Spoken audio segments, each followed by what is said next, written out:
my Teaching Without a Book friends. I am Sarah Thomas, and today I'm going to share with you my 3 most heavy-hitting, effective classroom management strategies for when you feel like you have lost all control.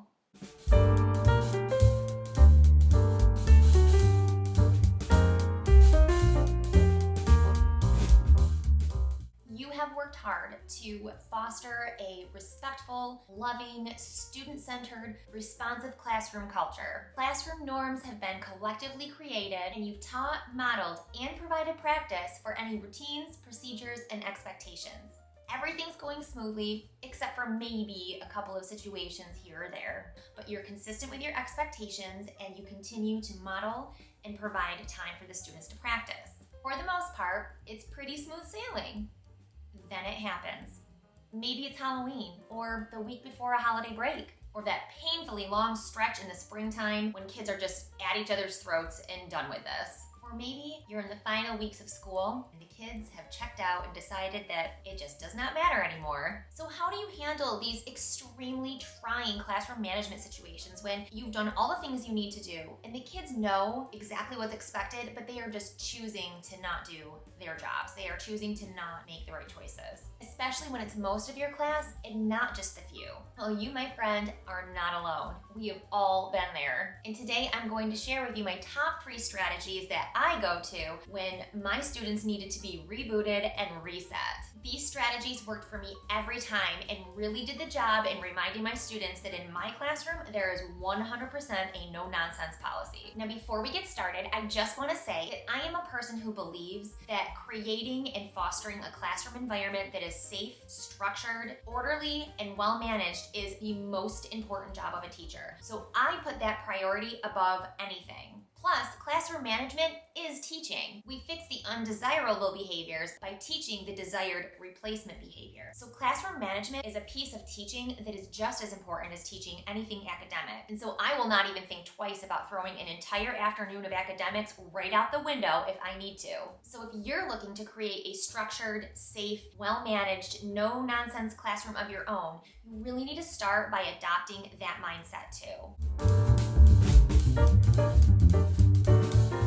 Okay, my first tip for you is not really a strategy, but it's more of a system that I created and embedded into the everyday life of my classroom. And many of you probably already do this, only maybe you're just using it differently. And that is free choice time. Now, my kids already had a recess. That was completely separate than the free choice time. But there's a lot of research around not taking away recess, and everyone has their own opinions about that. A lot of schools don't even allow teachers to take away recess anymore. I'm in the gray area here because, to me, it depends on the student and the situation. However, to get around that whole thing, I embedded a separate free choice time every single day so that I then had something that I could take away from those students whose freedom of choice was then about to earn them an undesirable consequence. So at the end of our school day, any student who had worked hard and followed all of the expectations of our classroom were able to choose from a variety of different free choice activities. So that might look like STEAM bins or Makerspaces, coloring activities, learning games, and different guided drawing activities, things of that nature. And I will actually link some of my favorite free choice time activities and resources in the video description. And if you're listening to the podcast, you can find those in the show notes. So during this free choice time, any student who did not earn their free choice time then received a natural consequence for whatever bad choice they had made during the day. There were times where I literally only had 2 kids that earned that free choice time, and the rest of the class was repairing the damage that they caused. There's just times where that's how the cookie crumbles. But the key point that I do want to make here is that any student who is not able to participate in free choice time should not be getting just a random assignment, waste of time, busy work activity. So we're not just asking students to sit and do busy work. Everything should be purposefully created in mind with teaching the skill that that student needs to be able to close the behavior gap to be able to move forward. So a natural consequence might look something like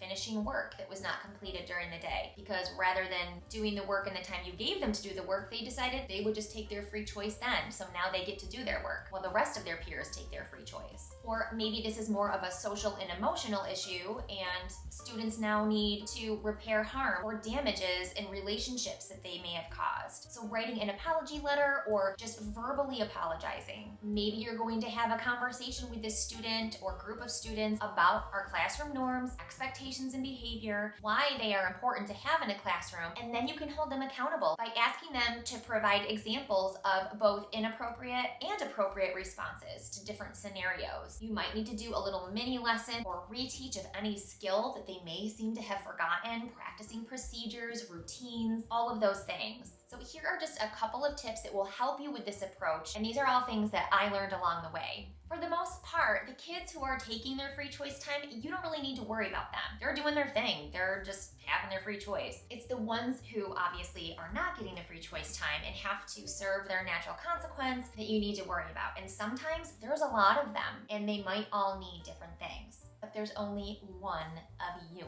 First, just remember, like any other routine, this is something that you and the kids just need to get used to. As you start doing the process day after day, everyone knows what to expect and what their responsibilities and expectations are within the free choice time. So it may start out a little rocky, but stick with it because it gets smoother, it gets faster, just like anything else that we would do. Also, don't give your students a natural consequence that they will not be able to finish during that free choice time. We don't want our students' natural consequences to go unfinished. This will make them feel that they were not successful at resolving their problem or making good on a bad choice that they made, and we don't want to send them home carrying that baggage with them. So we want to help them tie their day up with a bow and be able to move on and have a fresh start tomorrow. It's always best to err on the side of a little less when you're not sure. And students who are finished early with their natural consequence or who might be waiting for you to help them get their natural consequence up and running, those students were free to either read a book or just sit quietly and watch their friends take their free choice time. One of the ways that I kept some of their activities a little shorter was that I didn't insist that they have to write out their communication. So if there wasn't time to finish a whole apology letter, then I allowed them to do either a voice recording that they could deliver or just go and apologize to their peer if it was somebody in our classroom, or take a trip to that special area teacher or whoever that they needed to repair the relationship with. They could go and do that quickly, just verbally. Also, if a student's natural consequence is to finish their work, but they're not actually able to finish up that work in that free choice time, I recommend not sending it home for homework, and here's why.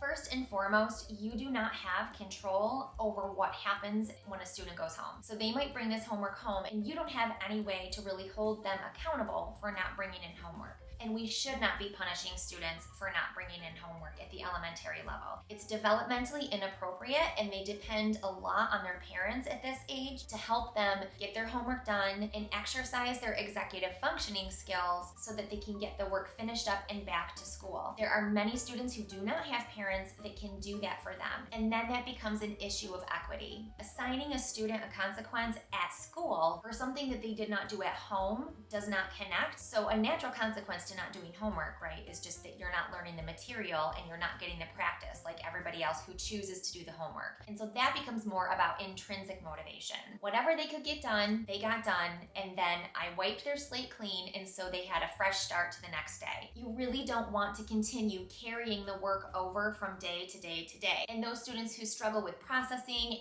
and to attend, what happens is they watch their work build up day after day, and it continues to impact every one of their free choice times. Before you know it, they have all this work, and they know that they're never going to get free choice time, and so this intervention will no longer work for them. Remember that it's not about being equal, but it's about being equitable. So whatever work that student doesn't finish up for that day, I just scrap it and start over the next day.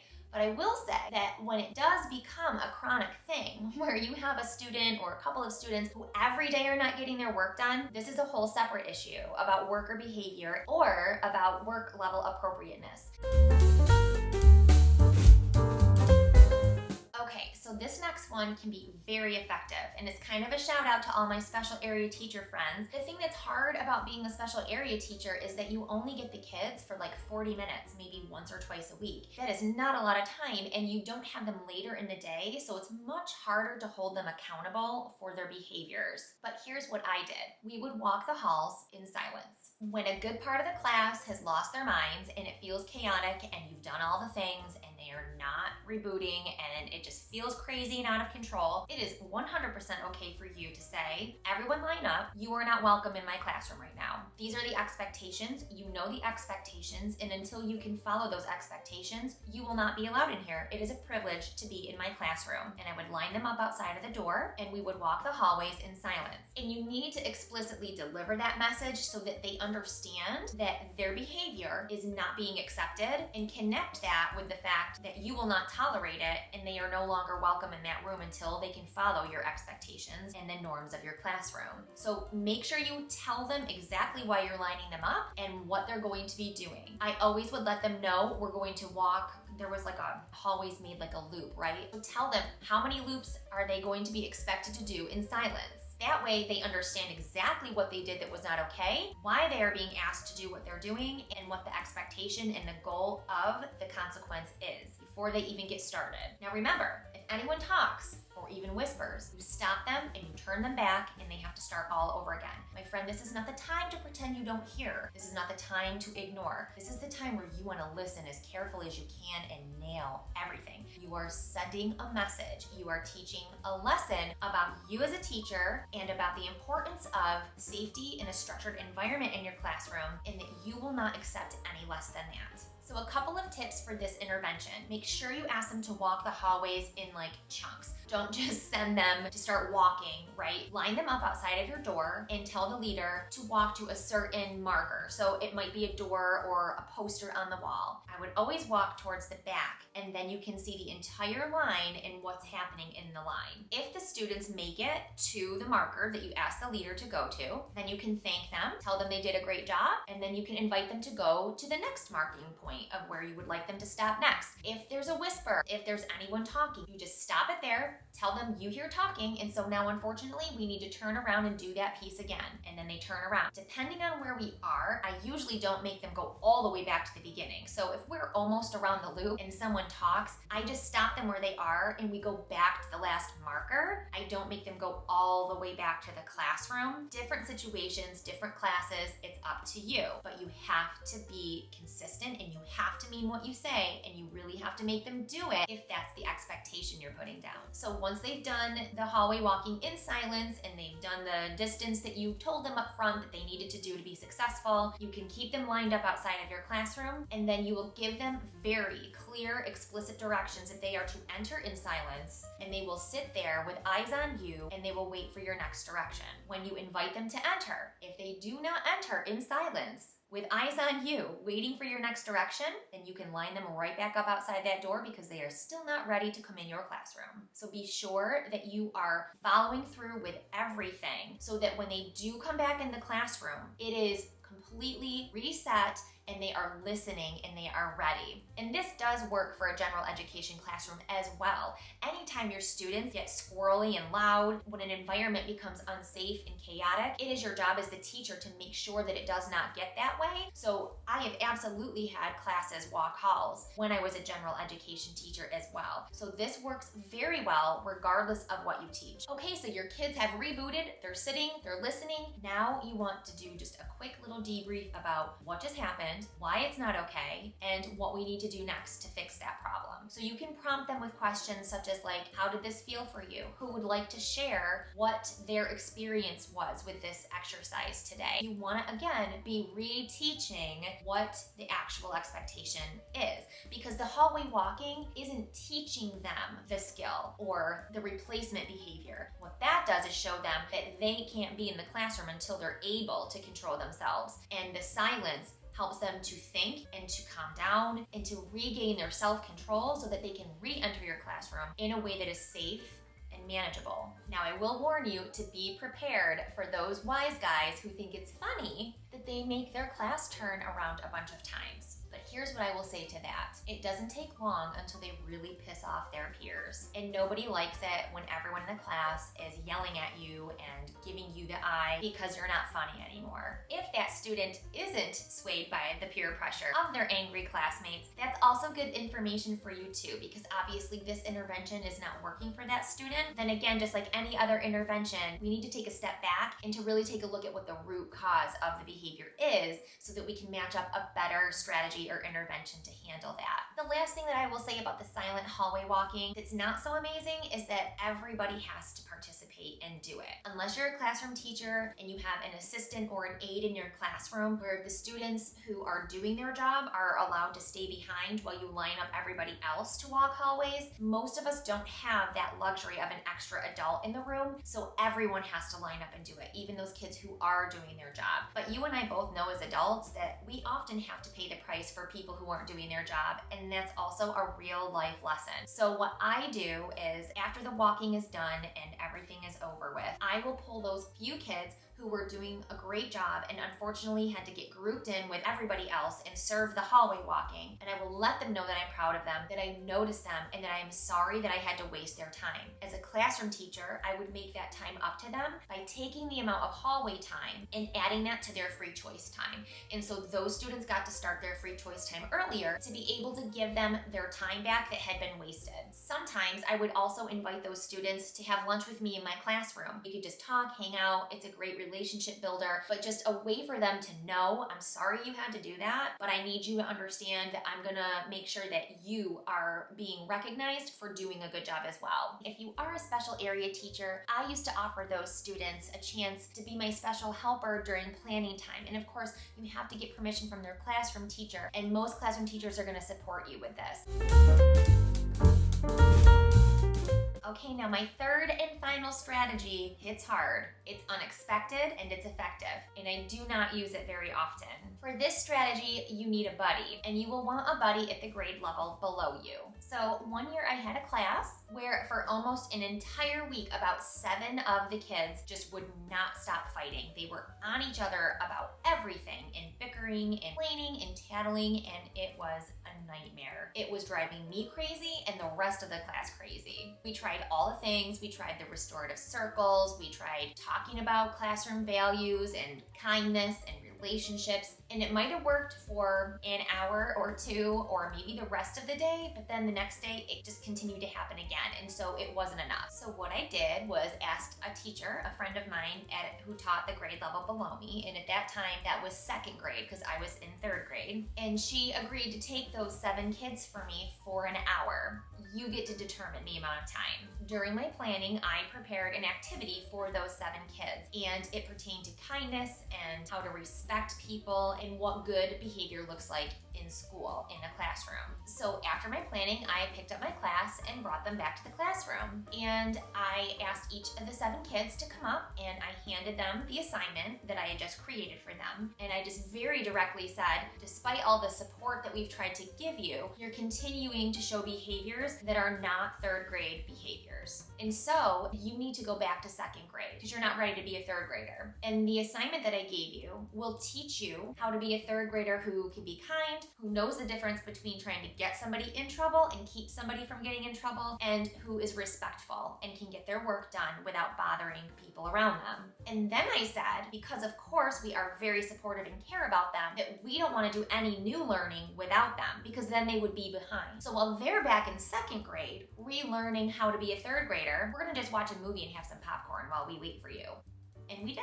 Now this was something that I just came up with on a whim in a moment where I was ready to pull my hair out and just I needed to do something. Thank God I had microwave popcorn stashed in my classroom, but you know, it really could have been anything. It didn't have to be movie and a popcorn. It could have been out on the playground. It could have been just playtime. It could have been whatever. But what I learned from that is to always have that ready to go. So I have a buddy who agreed to be that person for me where I could send kids back to them if I needed to use this strategy, seeing the effectiveness of this situation. Because let me tell you what, the kids where you're sending them down to the grade level below you, that does not feel good to them. And so they don't ever want to put themselves in a position where they have to go do that while the rest of their class is having a party. And the kids who are having a party, they don't want to ever put themselves in a position where they're the kids going back to second grade. So it was a really good teachable moment for all of them, regardless of what their situation was. So I knew this was a thing that I wanted to have ready to go, stuck in my back pocket for whenever I might need it. And so I always made sure that I had a buddy to send the kids to, and I kept microwave popcorn in my classroom, and I already had activities. In fact, the last year I was in the classroom, I made a video of myself that I could have the kids watch on their personal devices. It talked all about our rules, our classroom expectations, and they had to fill in a graphic organizer where they had to give me both appropriate and inappropriate behaviors, or it was a whole reteach about all of the things. I use this probably once or twice a year. It really has very high impact, and it teaches a good lesson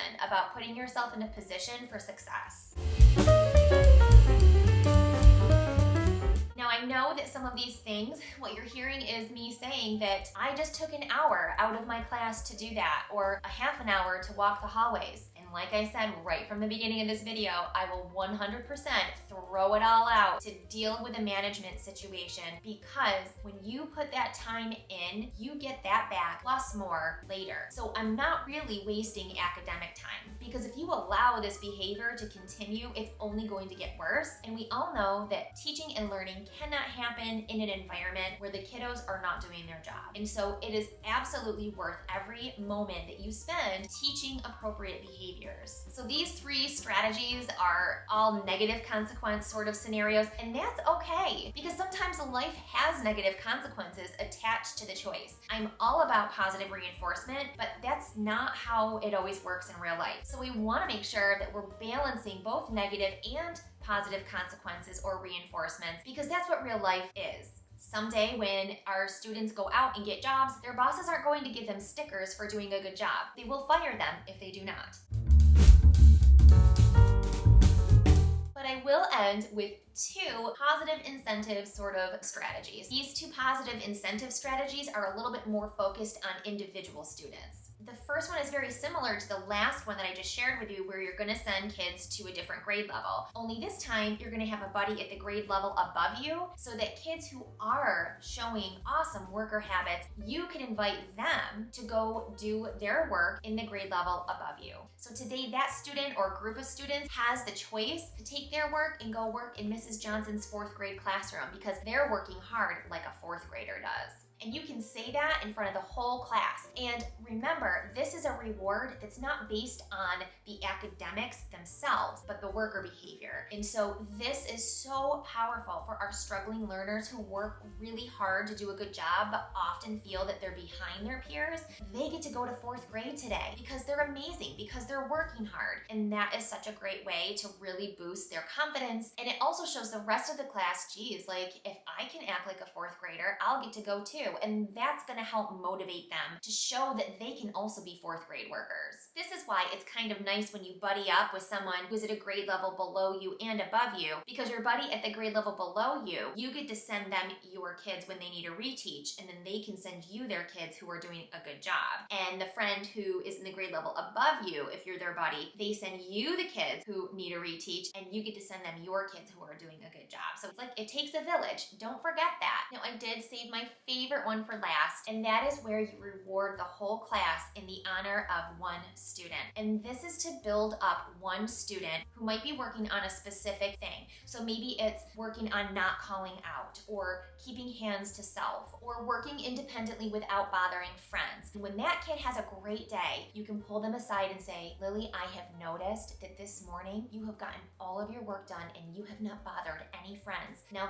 their brains are bigger and your brain is bigger, and I just want to let you know that I noticed that. So first, you connect with the kid and you make sure that you tell them you noticed. Then at recess time, you say something like, I just want to let everybody know that today you get an extra 10 minutes of recess time because Lily has had a great day getting her work done. And so now everyone gets 10 minutes of extra recess. Don't thank me, thank Lily. The pride on these little faces when they know they've done a great job and that they've worked hard, especially when it can be so hard for some of them to control their little bodies and stay focused and do their job. It is just absolutely amazing. And these students can often be the ones who frustrate their peers because they are impulsive. By rewarding the entire class in their honor gives them positive attention, and it helps other kids support the hard work that that student is doing. And so that is just one of my favorite things to do. So I hope that you found some of these strategies helpful to you. They always worked for me, and the great thing about them is you can start them today. You can implement any of these strategies no matter where you are in your school year. If you're joining me on YouTube, leave some comments. What are your favorite go-to classroom management strategies when things get crazy? And also, don't forget to check the video description for those resources. And if you're a podcast listener, you can go ahead and find those in the show notes. Thank you so much for spending time with me today. I hope that you all have a great week. See you next time.